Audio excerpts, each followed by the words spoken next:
How to change the standby apps state to active, working set, frequent, rare, or restricted on the Samsung Galaxy S25, S25 Plus, or the S25 Ultra or Edge.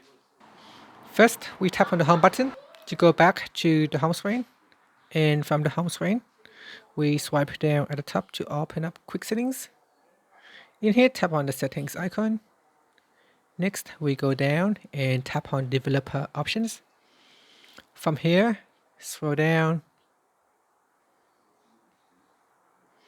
and then we tap on standby apps. Next, tap on the app that you want to change the state. From the pop-up, you can choose between active, working set, frequent, rare, or restricted. So select one of the available options. And that's it. After that, you can tap on the home button to return back to the home screen. Thank you for watching this video.